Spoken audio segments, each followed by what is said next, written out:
All right, we've got Dr. Karen Ruskin with us on another development that bears watching, the mega divorce now of Bill and Melinda Gates. It's a $150 billion empire that has to be divided up now.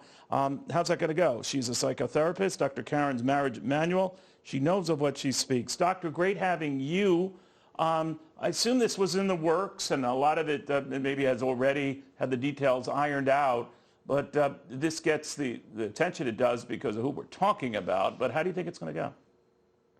Oh, of course, in the works.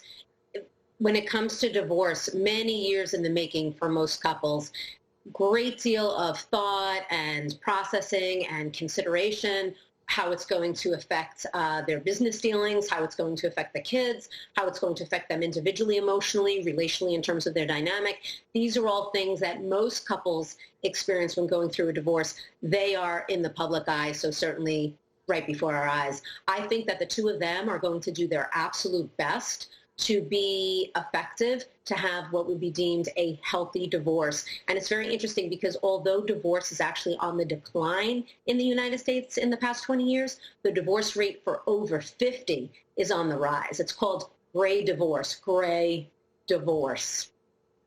You know, I'm not aware of the particulars, nor should I be pondering them. I am curious, though, when you're separating what are essentially assets that rival many countries, it can go bad. I always think that the divorce between Jeff Bezos and his wife Mackenzie was ironed out very amicably, and there were no ruffled feathers there.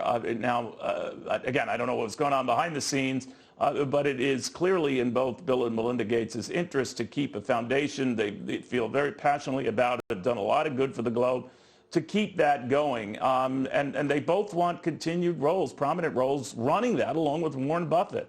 So I don't see any of that disturbed, but what about you?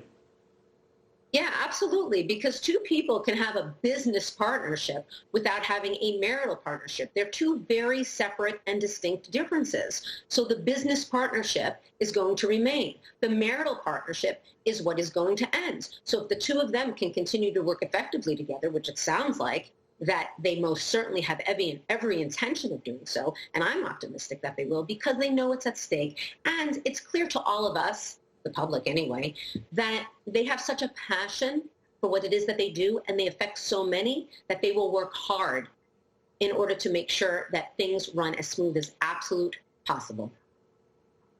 Yeah, you know, it's very different than right. No, you might be right. I would defer to you on this, Doctor. But I also notice it's different than the Jeff Bezos divorce with Mackenzie in that he was and is virtually the largest shareholder in Amazon. Bill Gates' role has been more distant as the years have gone on. He's devoted much of his attention to the foundation work. I think he's down to 1 or 2% ownership of Microsoft stock today. It's still very influential, just because he's the guy who created the company, but it's different in that respect, isn't it? Yeah, well, notice the words I used, right?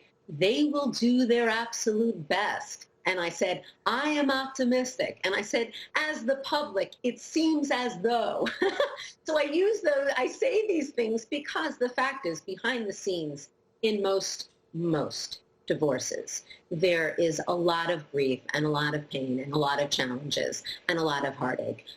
Doing their best may not mean that they are successful, but it may. And what goes on behind the scenes may not be what's going on in front of us. Because remember, skeletons in every closet. We'll see what happens. They have 3 children. They're all grown right now. He has already told them, and this is from prior interviews I had of them, that they're not going to get everything. They're going to be taken care of, but he wants to give it all away, and his foundation is that start. We'll follow it very closely. Dr. Karen Ruskin, thank you very, very much. I'd love to have you back to sort of update us on all of this.